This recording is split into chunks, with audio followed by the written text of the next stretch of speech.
Hello दोस्तों, आप सबका स्वागत है आपके इस चैनल में। आज के इस वीडियो में हम देखने वाले हैं 2023 बोर्ड के गणित के महत्वपूर्ण प्रश्नों को। ठीक है, ये सारे क्वेश्चन जो मैं अभी आपको बताऊंगा ये पिछले बार के एग्जाम में पूछे गए क्वेश्चन है। ठीक है, तथा ये 2023 में आने की पूरी संभावना है। तो आइए देखते हैं इसके पहले नंबर के क्वेश्चन को। ठीक है, तो आपका इसमें क्वेश्चन देखिए, सिद्ध कीजिए कि एक समकोण त्रिभुज में कर्ण का वर्ग शेष दो भुजाओं के वर्गों के बराबर होता है। ठीक है, तो याद कीजिए दोस्तों, ये आपका कौन सा परिमेय है?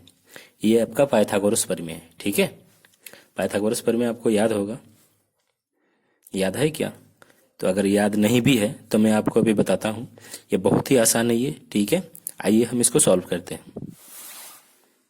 तो दोस्तों यहाँ पे क्वेश्चन पे देखिए, आप क्वेश्चन में किस चीज का मेंशन कर रहे हैं। देखिए, एक समकोण त्रिभुज, तो समकोण त्रिभुज आप जानते हैं जिसका एक कोण 90 डिग्री का होता है। ठीक है, तो हम समकोण त्रिभुज एक बनाते हैं। देखिए यहाँ से, तो देखिए मैं इधर बना दे रहा हूँ। ये मैंने एक लाइन खींचा यहाँ से। ठीक है, उसके बाद इसका यहाँ पॉइंट दिया, इसको इससे मिलाया।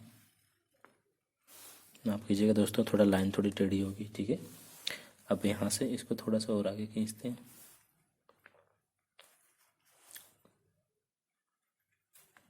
देखिए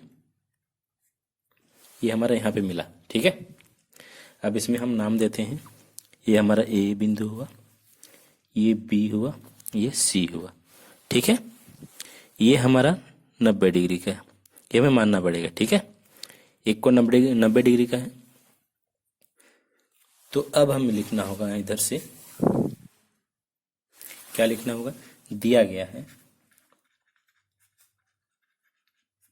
दिया गया है, क्या दिया हुआ है?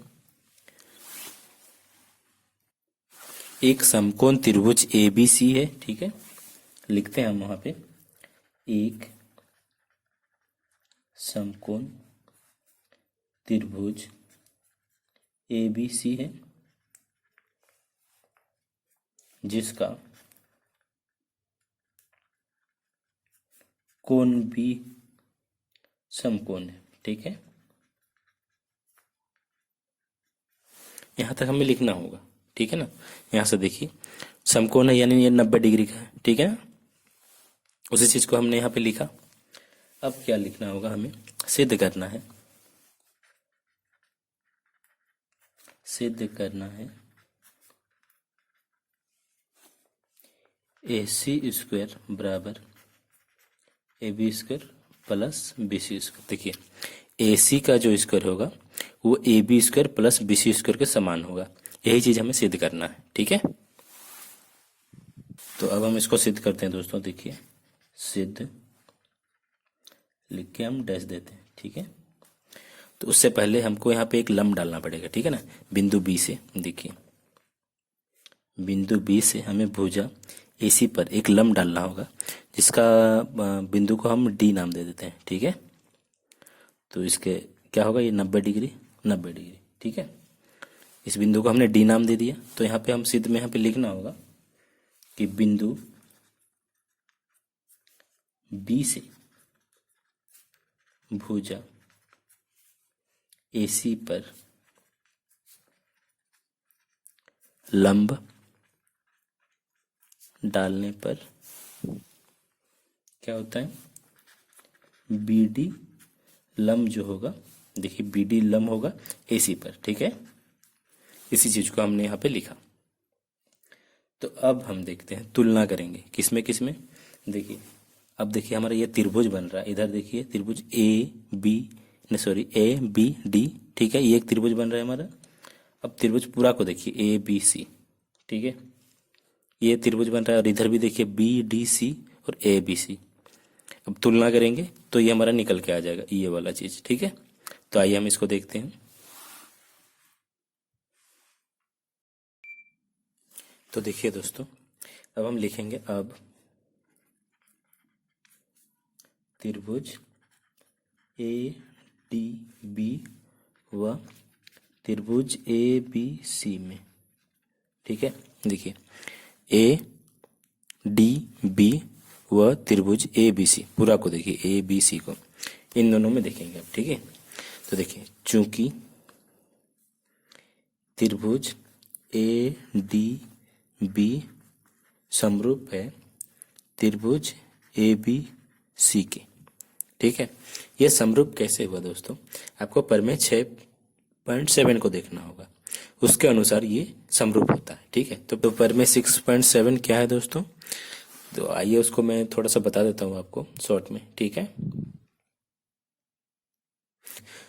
तो यहां से देखिए दोस्तों, प्रमेय 6.7 क्या कर रहा है, देखिए यदि किसी समकोण त्रिभुज के समकोण वाले शीर्ष से कर्ण पर लंब डाला जाए तो इस लंब के दोनों ओर बने त्रिभुज संपूर्ण त्रिभुज के समरूप होते हैं तथा परस्पर भी समरूप होते हैं। यानी देखिए यहां से अगर यहां से हम लंब डालें तो इधर वाला जो ए डी बी होगा ना, वो त्रिभुज किसके समरूप होगा, ए बी सी के, ठीक है।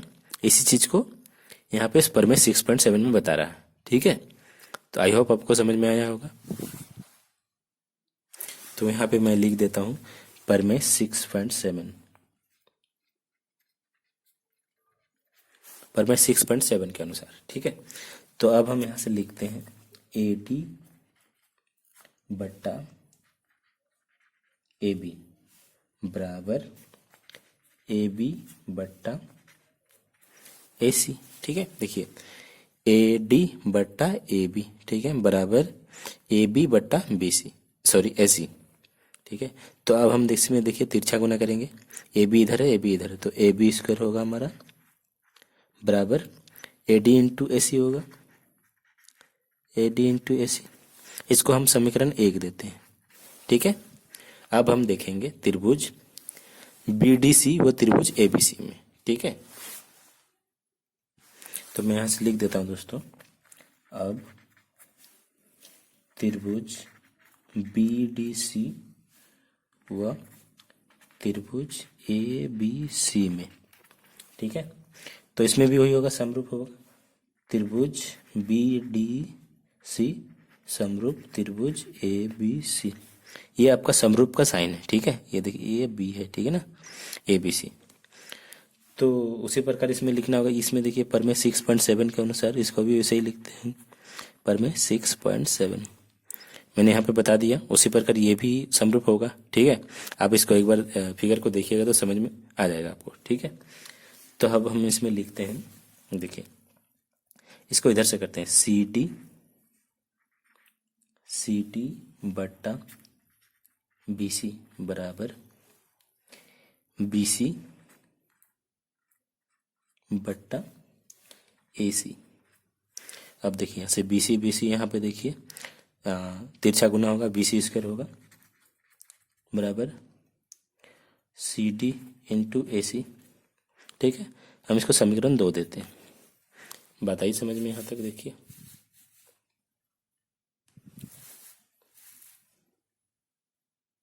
तो देखिए एक बार फिर मैं इसको बता देता हूँ। अब त्रिभुज बी डी सी व त्रिभुज ए बी सी में, ठीक है, त्रिभुज बी डी सी समरूप त्रिभुज ए बी सी के प्रमेय 6.7 के अनुसार।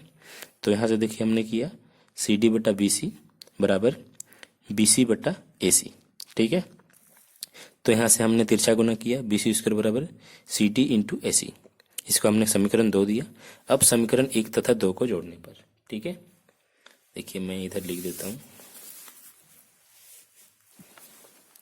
समीकरण 1 तथा 2 को जोड़ने पर, ठीक है। समीकरण 1 में क्या था हमारा, देखिए ए बी स्क्वायर था, और इसमें समीकरण 2 में बी सी स्क्वायर है। तो देखिए A B square plus B C square बराबर A D into A C, A D into A C plus देखिए यहाँ से सी डी इंटू ए सी। इसमें देखिए सी डी इंटू ए सी है, तो इसमें लिखते हैं C D into A C. अब देखिए A B square plus B C square जैसा करते ऐसा रहेगा यहाँ पे। देखिए यहाँ से ए सी इसमें भी है, इसमें भी है, तो ए सी हमारे यहाँ से कॉमन आएगा, ठीक है। तो ब्रैकेट के अंदर हमारे क्या बचेगा, A D into C D बचेगा। अब हम इसको फिर से जैसे के तैसे लिखते हैं, A B square plus B C square बराबर ए सी। अब ब्रैकेट में देखिए दोस्तों, A D into C D है, देखिए यहाँ से फिगर में देखिए आप, A D into C D आपका क्या होगा, ए सी होगा। ठीक है, इन दोनों को जोड़ेंगे A D plus D C को, तो वो ए सी के बराबर आएगा। ठीक है, तो इसी चीज को हम यहाँ लिखेंगे ब्रैकेट के अंदर में, ए सी। बात आई समझ में? आप देखिए A B square plus B C square बराबर, देखिए ए सी स्क्वायर हो गया मेरा।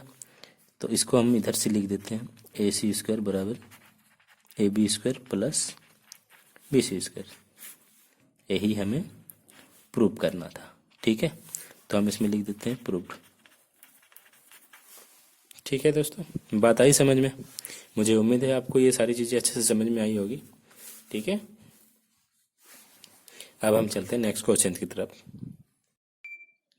तो दोस्तों अब हम क्वेश्चन नंबर 2 को देखेंगे। ये है आपका, सिद्ध कीजिए कि √2 एक अपरिमेय संख्या है। ठीक है, ऐसे क्वेश्चन दोस्तों आपके बोर्ड एग्जाम में काफी बार पूछे गए हैं। ठीक है, प्राय हर साल पूछता है। देखिए अगर √2 नहीं रहेगा तो यहाँ पे इसका मान लीजिए यहाँ 3 रहेगा या 5 रहेगा, ऐसे करके इसका मान बदला हुआ रहेगा। हो सकता है √2 ही आ जाए इस बार। ठीक है, तो इस चीज को ध्यान रखिएगा। सेम बनेगा उसका भी प्रोसेस, मैं अभी आपको बताऊंगा, तो वीडियो में बने रहिए। चलिए आइए इसको बनाते हैं। अभी इसको करने से पहले मैं आपको दोस्तों बता दूं कि देखिए यहाँ पे √2 एक अपरिमेय संख्या है बोला, तो इसके विपरीत हमको मान लेना पड़ेगा। अपरिमेय संख्या मानना पड़ेगा कि √2 एक परिमेय संख्या है। तो हमें यहाँ लिखते हैं, माना √2 एक परिमेय संख्या है। ठीक है,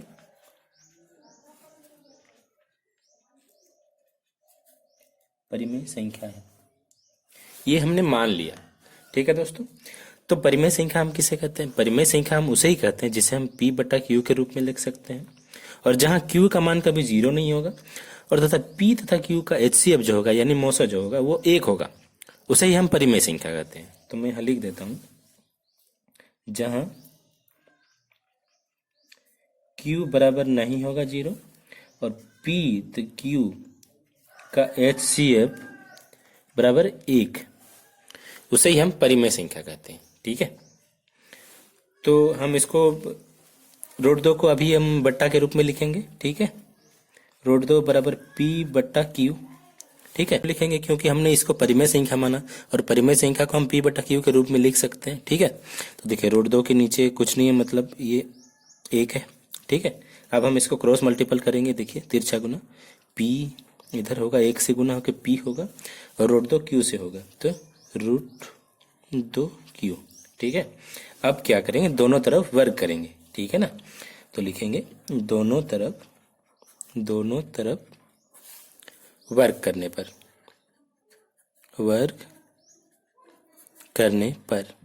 क्या होगा दोस्तों? दोनों तरफ वर्ग करने पर देखिए p² बराबर √2 q का स्क्वायर। तो देखिए यहाँ से p² बराबर, यहाँ से देखिए स्क्वायर रूट कटेगा तो कितना होगा, √2 यानी 2q² होगा। ठीक है, बात आई समझ में? हम इसको समीकरण 1 दे देते हैं।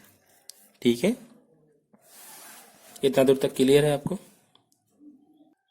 तो दोस्तों हमें अब यहां से लिखना होगा, चूंकि देखिए यहां से p² 2 से विभाजित है। ठीक है, विभाजित है। ठीक है, क्योंकि जो 2 है ना वो p² का गुणांक है, इस वजह से p² 2 से विभाजित है। अब जब p² 2 से विभाजित है तो इसलिए क्या होगा, p भी 2 से विभाजित होगा, p भी 2 से विभाजित होगा। ठीक है, विभाजित होगा। तो दोस्तों ये अगर आपको समझ में नहीं आया तो आप परिमेय 1.3 को देखिएगा, ये आपको बहुत ही अच्छे से समझ में आ जाएगा। ठीक है, तो आइए हम इसको फिर मान लेते हैं। माना p बराबर 2r। ठीक है, इसको हमें मान लेना पड़ेगा। अब हम इसको फिर जैसे यहाँ वर्ग किए दोनों तरफ, उसी प्रकार इसको भी करेंगे। दोनों तरफ वर्ग करने पर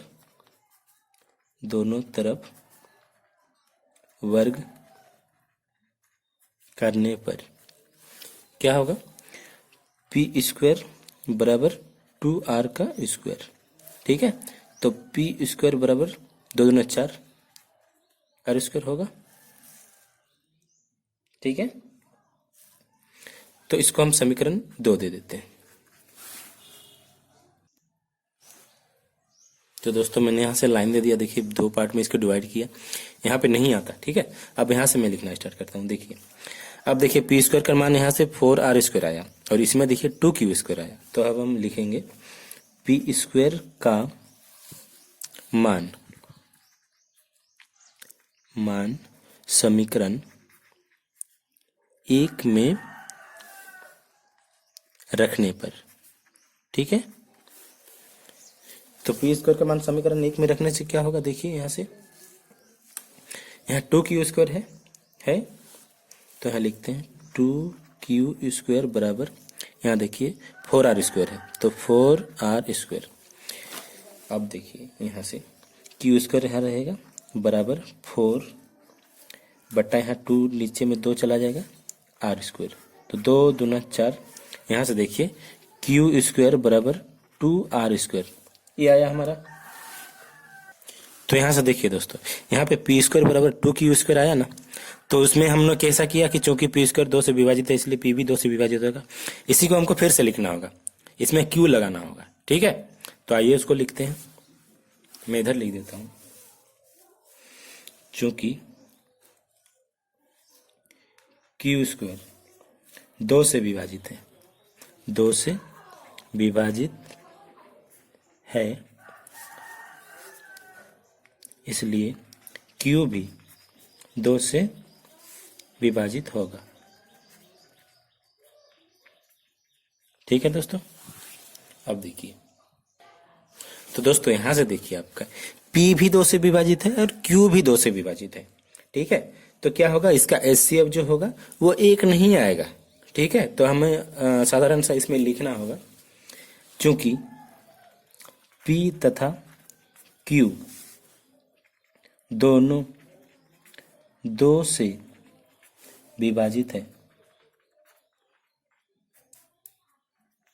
तो क्या होगा, इसलिए HCF जो होगा P और Q का बराबर 1 नहीं होगा। और हमने क्या बताया था कि परिमेय संख्या का जो P और Q का HCF 1 होना चाहिए। यहाँ पे देखिए मैंने बोला था, लेकिन यहाँ पे 1 नहीं आ रहा है, तो कुछ नहीं, अब हमें सिंपल सा लिख देना एक लाइन में, तो आंसर आ जाएगा। ठीक है, ये हमारा सत्यापित हो जाएगा। ठीक है, तो दोस्तों ये हमें कैसे प्राप्त हुआ, इस चीज को लिखना होगा। हमें यह विरोधाभास अपनी त्रुटिपूर्ण कल्पना के कारण प्राप्त हुआ। ठीक है, त्रुटिपूर्ण कल्पना के कारण प्राप्त हुआ। ठीक है दोस्तों, तो कुछ नहीं करना, अतः √2 एक अपरिमेय संख्या है। यही प्रूफ हो गया। ठीक है, बात आई समझ में दोस्तों। मैं यहाँ पे नहीं आया, इस वजह से देखिए यहाँ पे पार्ट जैसा लिखते हैं उस जैसा हो गया। तो मुझे उम्मीद है आपको इस जगह समझ में आया होगा, और मुझे ये भी उम्मीद है कि आपको ये पूरा समझ में आया होगा अच्छी तरीके से। ठीक है, कोई दिक्कत है तो आप कमेंट करके आप कमेंट कर सकते हैं। ठीक है, अब हम नेक्स्ट क्वेश्चन की तरफ चलते हैं। तो दोस्तों हमारा अगला क्वेश्चन है, देखिए प्रायिकता से है। 52 पत्तों की अच्छी तरह से फेंटी गई एक गड्डी में से एक पत्ता निकाला जाता है। ठीक है, निम्नलिखित को प्राप्त करने की प्रायिकता ज्ञात कीजिए। पहला नंबर में है आपका लाल रंग का बादशाह, दूसरा में है पान का गुलाम, तीसरा में है चिड़ी का बेगम। ठीक है, तो दोस्तों इसको बनाने से पहले मैं आपको एक प्रैक्टिकली एक बता देता हूँ कि मतलब टोटल ताश होते किससे हैं, मतलब कितने होते हैं और फिर कौन से रंग के होते हैं और क्या क्या होते हैं। ठीक है, आइए फिर उसको समझ लेते हैं, तो ये आपको बहुत ही आसानी से बन जाएगा। ठीक है, तो मैं इधर लिख देता हूँ दोस्तों, इसको आपको नहीं लिखना होगा वहां पे। ठीक है, मैं आपको समझाने के लिए अभी यहाँ पे लिख देता हूँ, इस चीज को ध्यान में रखिएगा। तो देखिए टोटल ताश के पत्ते कितने होते हैं, टोटल 52 होते हैं। ठीक है, टोटल 52 होते हैं। तो इसमें से आपको दोस्तों ये 4 प्रकार के ताश के पत्ते होते हैं। ठीक है, कलर तो आपका 2 ही होता है, काला होता है और फिर लाल होता है। ठीक है, तो 4 प्रकार के जो ताश होते हैं ना, उनके नाम मैं अभी बताता हूँ। जैसे देखिए, ये आपका, देखिए दोस्तों, मैं यहाँ पे बना देता हूँ। ये पूरा रंग से रंगा हुआ होता है इसे, ठीक है।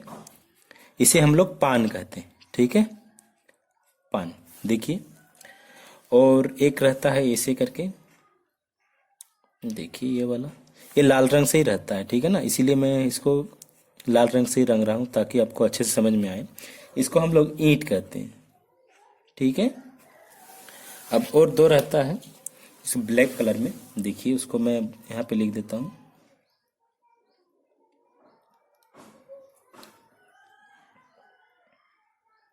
देखिए दोस्तों, इसे हम कहते हैं चीड़ी, ठीक है। और एक रहता है उल्टा दिल, देखिए यहां से, माफ कीजिएगा दोस्तों, थोड़ा अच्छे से नहीं बन पा रहा है, ठीक है। ये भी रंगा हुआ रहता है यहाँ से। इसे हम लोग हुकुम, ठीक है, हुकुम या फिर हुक्म कहते हैं, ठीक है दोस्तों। बात आई समझ में। ये आपका उल्टा दिल है, इधर से उल्टा हाथ, ठीक है। तो 4 प्रकार के इसमें ताश रहते हैं, ताश के पत्ते।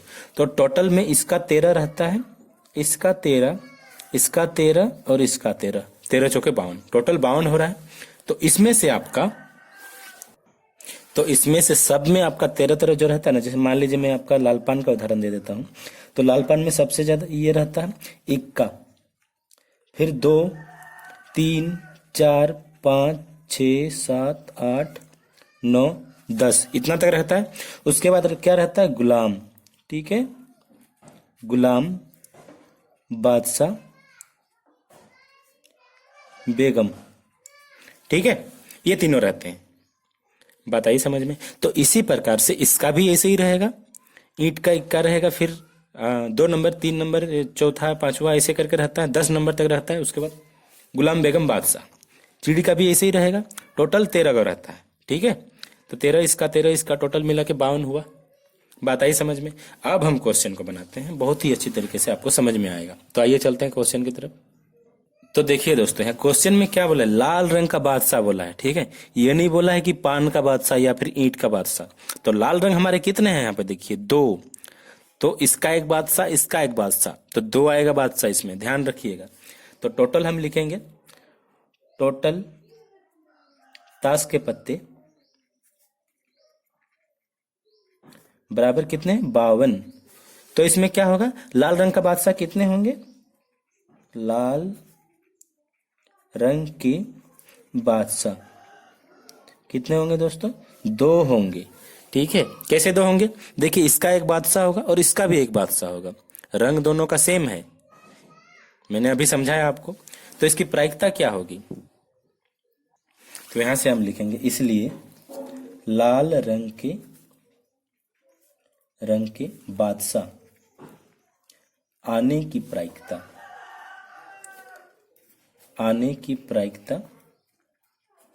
बराबर क्या होगा दोस्तों, 2/52। देखिए, जो अनुकूल परिणाम बटा कुल परिणाम होता है, तो कुल परिणाम आपका 52 है, तो अनुकूल कितना आ सकता है, 2 आ सकता है। तो देखिए ये कटेगा, 2 1 2 और 26 दूना 52 होता है, ठीक है।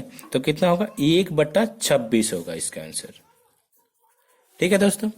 अब हम दूसरे नंबर को देखते हैं। देखिए यहां से क्या है, पान का गुलाम है। आइए इसको सॉल्व करते हैं। देखिए, तो पान का गुलाम हमारा, देखिए इसमें कितना आएगा, गुलाम तो एक ही होगा पान का, इसमें ये नहीं बोला है कि लाल रंग का या फिर काला रंग का, पान का गुलाम स्पेशली बोला है यहाँ पे। तो पान का गुलाम तो एक ही है 52 पत्तों में से, तो एक ही होगा यहाँ से। तो हम सिंपल सा यहाँ लिख देते हैं, पान की गुलाम आने की प्रायिकता बराबर 1/52, अनुकूल परिणाम बटा कुल परिणाम। पान का गुलाम तो एक ही है और टोटल कितना है ताश का पत्ता, 52 है, ठीक है। अब हम तीसरे नंबर को देखते हैं। देखिए यहां से क्या है, चिड़ी का बेगम। देखिए यहां से, तो चिड़ी का बेगम भी आपका एक ही होगा, ये नहीं बोला है कि काला भी है फिर काला रंग के बेगम की संख्या, ऐसे तो नहीं बोला जैसे इसमें 1 नंबर पे बोला। तो चिड़ी का बेगम आपका एक ही है, तो यहां से हम सीधा लिखेंगे चीड़ी का बेगम आने की प्रायिकता। चीड़ी की बेगम आने की प्रायिकता बराबर कितना होगा दोस्तों? 1/52 होगा। ठीक है, बात आई समझ में? देखिए चीड़ में तो आपका एक ही बेगम होता है ना, और इसमें भी एक ही बेगम, चारों में से एक एक बेगम रहते हैं चारों प्रकार के ताशों में। बात आई समझ में? कोई बहुत ही अच्छी तरीके से समझ में आ गया। तो हम नेक्स्ट क्वेश्चन को देखते हैं। अब हमारा अगला क्वेश्चन है, यूक्लिड विभाजन एल्गोरिथम का प्रयोग करके 420 और 272 का एचसीएफ ज्ञात कीजिए। ठीक है, तो एचसीएफ ज्ञात करने के लिए हमको यूक्लिड विभाजन एल्गोरिथम का प्रयोग करना होगा। यूक्लिड विभाजन क्या है? ए बराबर बी क्यू प्लस आर, यही है आपका यूक्लिड विभाजन। ठीक है, भाज्य बराबर भाजक गुना भागफल जोड़ शेषफल। आपने ये चीज छोटे क्लास में जब आप 4, 5, 6 में थे उस टाइम पढ़े होंगे इसको। ठीक है, अच्छे से पढ़े होंगे। तो इसी चीज को हमें अभी सॉल्व करना है, एचसीएफ ज्ञात करना है इन दोनों का, इसी नियम से। ठीक है, तो आइए चलते हैं। तो दोस्तों हमें यहाँ लिखना होगा, यहाँ 420 बड़ा है 272 से। ठीक है, तो यहाँ पे हमारा क्या होगा? ए बराबर 420 होगा। ठीक है, तो हमें इसको भाग देते जाना है जितना चरण होगा जब तक 0 नहीं आ जाता शेषफल। ठीक है, तो आइए हम इसको लिखते हैं। देखिए चरण 1, तो चरण 1 में हम क्या करेंगे? इसको भाग देंगे 272 से। तो मैं इधर इसको लिख देता हूं 272 420। ठीक है, कितना बार में जाएगा? 272 एका 272। ठीक है, 10 में 2 जाएगा 8, कार्य में 7 जाएगा 4, 3 में 2 जाएगा 1। तो हम 420 को कैसे लिखेंगे? 420 बराबर 272 गुना 1 प्लस 148। 272 गुना 1 प्लस 148, इन दोनों को गुना कीजिएगा और इसको जोड़िएगा तो आपका 420 आएगा। ठीक है, अब हम 272 को सॉल्व करेंगे। लिखेंगे यहाँ पे चरण 2। अब देखिए 272, यहां से देखिए दोस्तों 148 से हम 272 को भाग देंगे। देखिए लिख देता हूं मैं यहाँ पे 148 272 कितना बार में जाएगा? एक बार में जाएगा, 2 बार में तो थोड़ा ज्यादा हो जा रहा है। 148 का 148। ठीक है, 12 में 8 जगह 4, यहाँ आपका 6 बचा, 6 में 4 जगह 2, 2 में 1 जगह 1। तो 172 को हम कैसे लिख सकते हैं?